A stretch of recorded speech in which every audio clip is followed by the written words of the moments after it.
যখন দেখলেন হরিচাঁদ ঠাকুর যে এই বৈদিক আর্যবাদী যারা এরা গ্রাস করে নিয়েছে সনাতন নামটিকেই, কলুষিত করেছে সনাতন নামের। কারণ সনাতন ধর্ম যেখানে, সেখানে হিংসা থাকতে পারে না। সনাতন ধর্ম যেখানে, সেখানে দেশ মারামারি কাটাকাটি, একে অপরের প্রতি হিংসা, একে অপরকে ছোট জাত বলে গালি দেওয়া, একে অপরের সঙ্গে না মিশা, একে অপরকে একঘরে করে রাখা, এগুলো কখনো সনাতন ধর্ম হতে পারে না। তাই হরিচাঁদ ঠাকুর কি করলেন, আর্যরা যখন ভারতে আসেননি তার আগে ভারতের যে পরিস্থিতি ছিল, অর্থাৎ ভারতে যে প্রকৃত মানুষের ধর্ম ছিল সনাতন ধর্ম, সেই ধর্মটাকে তিনি এই মতুয়া নাম দিয়ে প্রচার করলেন, যার জন্য এই মতুয়ার আর এক নাম সূক্ষ্ম সনাতন ধর্ম। জয় হরিচাঁদ, জয় গুরুচাঁদ। আশা করি সকলে ভালো আছেন এবং সুস্থ আছেন। শ্রীহরির চরণে প্রার্থনা করি সকলে ভালো থাকুন এবং সুস্থ থাকুন। শ্রদ্ধেয় দর্শক, আমাদের আজকের আলোচনার বিষয় হলো সনাতন ধর্ম কোনটি। সনাতন ধর্ম নিয়ে বেশ বারবারন্ত দেখতে পাচ্ছি বর্তমান সময়ের কিছু ধর্মগোষ্ঠীর, যারা বারবার গলা চিল্লাচ্ছে সনাতন ধর্মকে বাঁচাও, আমরা সনাতন ধর্মের মানুষ, সনাতন ধর্ম রক্ষা করা উচিত। সনাতন ধর্ম কোনটি প্রশ্ন এখানেই দাঁড়ায়। আজ আমরা যদি দেখি শ্রী চৈতন্য দেবের ভক্ত যারা, তারা নিজেদের বৈষ্ণব বলে দাবি করেন। কৃষ্ণের ভক্ত যারা, তারা বৈষ্ণব বলে দাবি করেন নিজেদের। বিষ্ণুর ভক্ত যারা, তারা বৈষ্ণব বলে দাবি করেন নিজেদের। ভগবান শিবের ভক্ত যারা, তারা নিজেদের শৈব বলে দাবি করেন। মা কালীর ভক্ত যারা, তারা নিজেদের শাক্ত বলে দাবি করেন। শ্রী হরিচাঁদ ঠাকুরের ভক্ত যারা, তারা নিজেদের মতুয়া বলে দাবি করেন। সনাতনী কারা? সনাতন ধর্মের মূল ধর্মগ্রন্থ কোনটি, এটা যদি জিজ্ঞাসা করা হয় অনেকেই এক বাক্যে বলবেন কেন বেদ।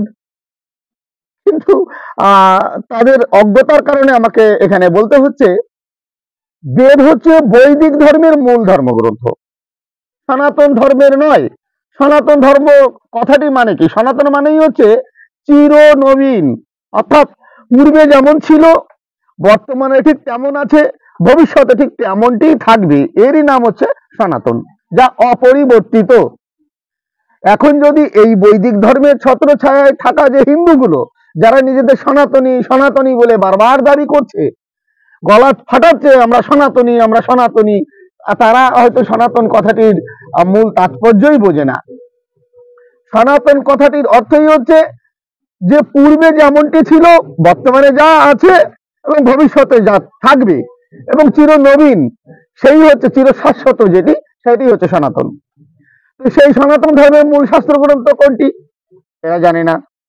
আরে ভাই, সনাতন একটি প্রাচীন ধর্ম, যা ভারতের প্রকৃত মানুষ যারা, প্রাকৃত মানুষ যারা, ভারতের মূল নিবাসী যারা, তারা যে ধর্ম পালন করত, অর্থাৎ মানুষের যখন এই প্রাদুর্ভাব হয়েছে, মানুষ যখন বিবর্তনের মধ্য দিয়ে ধীরে ধীরে মানুষের রূপ ধারণ করেছে, সেই সময় তাদেরই অজান্তে স্মরণাতীত কাল থেকে তাদের মধ্যে যে চিন্তা ভাবনা ধর্মরূপে প্রবর্তিত হয়েছে বা প্রতিষ্ঠিত হয়েছে, সেটাই হচ্ছে সনাতন।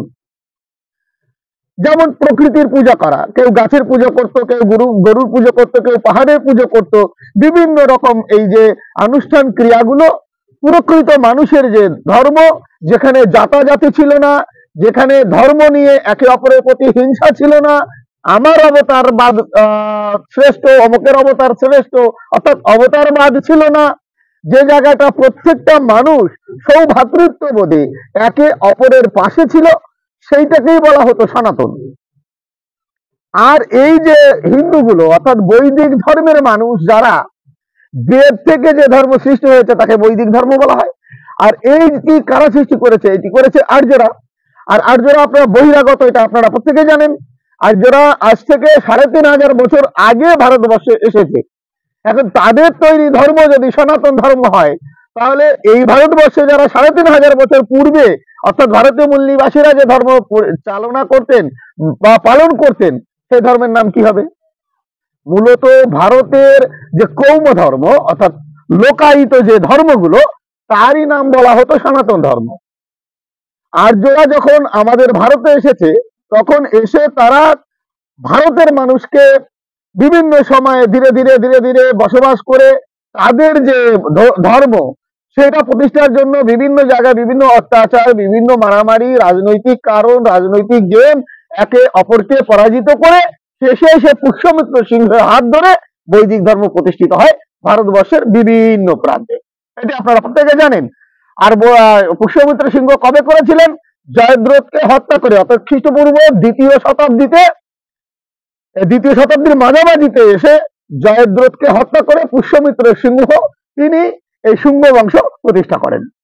আর তার মাধ্যমেই এই ভারতবর্ষে বৈদিক ধর্ম প্রতিষ্ঠা হয়, বিস্তার ভাবে প্রতিষ্ঠা হয়, বিভিন্ন রাজ্যে সেটি প্রতিষ্ঠিত হয়। তাহলে আজ থেকে 2000 বছর আগে এই বৈদিক ধর্মের প্রতিষ্ঠা পাচ্ছে। আর তাদের ধর্মকে প্রতিষ্ঠা করবার জন্য তারা পরবর্তীকালে লেখা শুরু করলেন মনুসংহিতা, বিভিন্ন রকম সংহিতা লিখে তারা 20খানা সংহিতা মোট লিখলেন, অর্থাৎ ধর্মের আইন কানুনি গ্রন্থ। তারপরে লিখলেন তারা, আরো পরবর্তীকালে এসে লিখলেন পুরাণ, এই মানুষগুলোকে বিভ্রান্ত করবার জন্য। অর্থাৎ ভারতীয় মূল নিবাসীদের বিভ্রান্ত করে এক খিচুড়ি পাকিয়ে গাছ বানিয়ে রাখার জন্য এই বৈদিক আর্যরা ষড়যন্ত্র করে তাদের এই শাস্ত্র গ্রন্থ লিখলেন কিসে? সংস্কৃত ভাষায়, তাদেরই ভাষায়, অর্থাৎ তাদের কুকিগত নিজস্ব ভাষায়। ভারতীয় প্রাকৃত ভাষা বা পালিত ভাষায় তারা লিখলেন না। কেন লিখলেন না? না, ভারতীয় অধিবাসী যারা, তারা তো সব জেনে যাবে। তাহলে এরা এমন একটা ভাষা আবিষ্কার করলো, সংস্কৃত ভাষা, যার মাধ্যমে শুধুমাত্র তারাই জানে, অর্থাৎ এই বর্ণবাদী আর্য যারা, তারাই এই ভাষা জানে, তারাই তাদের বই পড়তে পারবে, আর তারাই সেই বইয়ের দ্বারা এদেরকে যাতে শাসন শোষণ করতে পারে এই ব্যবস্থা করলেন। এই বৈদিক ধর্মের মূল যে গ্রন্থ সেটি বেদ। সেই বেদে কোনরূপ ভাবে কোনো আইন কানুন লেখা নেই, কোন নিয়মে মানুষ চলবে, কোন নিয়মে রাজা চলবে, কোন নিয়মে প্রজা চলবে, কোন নিয়মে বিবাহ হবে, কোন নিয়মে শ্রদ্ধা অনুষ্ঠান হবে, কিছু নেই। তাহলে নিয়ম কানুনের জন্য একটা গ্রন্থ তারা লিখলো, প্রথমে লিখলো মনুসংহিতা। এই মনুসংহিতার আদলে আরো 19খানা সংহিতা শুরু হলো, যাজ্ঞবল্ক্য সংহিতা, ব্যাস সংহিতা, পরাশর সংহিতা, লিখন সংহিতা, উষানা সংহিতা, এইভাবে প্রচুর সংহিতা, প্রায় 20খানা সংহিতা মোট এরা রচনা করলেন। এখানে ধর্মের আইন কানুনি ব্যবস্থা তারা দিলেন, কোন নিয়মে কিভাবে কোন ধর্ম চলবে। সেখানে যদি আমরা চোখ রাখি দেখতে পারবো ভারতীয় মূল নিবাসীদের তারা ঘৃণা করেছেন।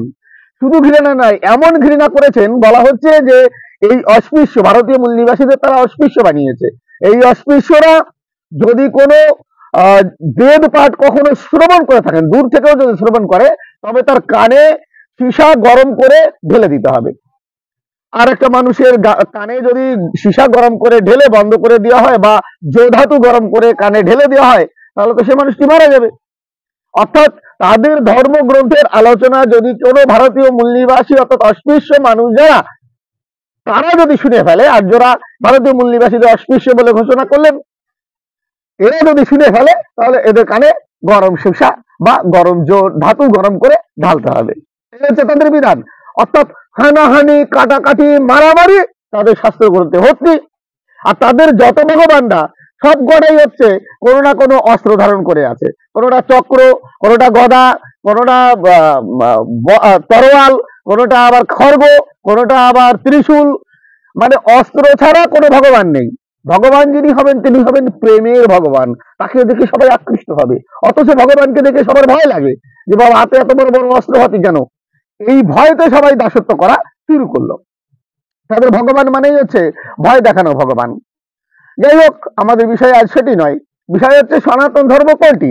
তাহলে সনাতন ধর্ম মানেই হচ্ছে আদিতে যা ছিল, সেখানে ছিল না জাতাজাতি, ছিল না বৈষম্য, ছিল না একে অপরের প্রতি হিংসা করা, ছিল না একে অপরের সঙ্গে বিভেদ করা।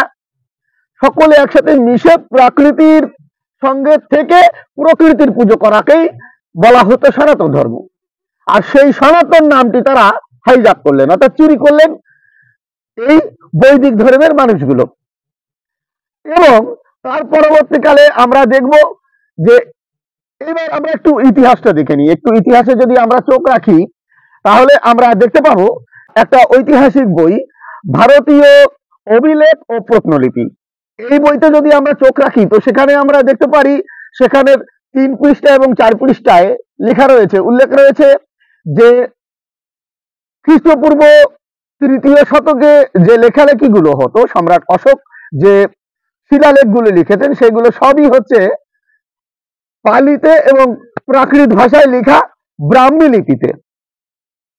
সংস্কৃত এলো কবে? সংস্কৃত এলো হচ্ছে 4র্থ শতাব্দী থেকে। দেখা যাচ্ছে কিছু কিছু অভিলেখ খানিকটা প্রাকৃত এবং সংস্কৃত এই মিশে একটা মিশ্র ভাষায় অভিলেখ লেখা হওয়া শুরু করলো 4র্থ শতাব্দীতে। 4র্থ শতাব্দীর পরে থেকে ধীরে ধীরে প্রাকৃত ভাষার অবসান হতে শুরু করলো এবং সংস্কৃত ভাষার প্রাধান্য পেতে শুরু করলো। তাহলে আমরা বলতে পারি 4র্থ শতাব্দীর পর থেকে সংস্কৃত ভাষার প্রাধান্য পাওয়া শুরু হলো। যাদের ভাষা আমরা ইতিহাস মতে দেখতে পাচ্ছি 4র্থ শতাব্দীর পর থেকে বিকাশ হচ্ছে, আর এই ভাষাটা মূলত সংস্কৃত ভাষা মানেই হচ্ছে সংস্করণ যা করা হয়েছে। এখন এই সংস্করণ করেছেন কে? সকলেই আমরা জানি পাণিনি করেছিলেন এই ভাষার সংস্করণ। আর্যরা যখন ভারতবর্ষে এসেছিলেন তখন ভারতীয় যে ভাষা ছিল প্রাকৃত ভাষা, সেই ভাষার সঙ্গে আর্যদের ইন্দো ইউরোপীয় ভাষা মিশে গিয়ে একটা খিচুড়ি ভাষায় পরিণত হয়েছিল।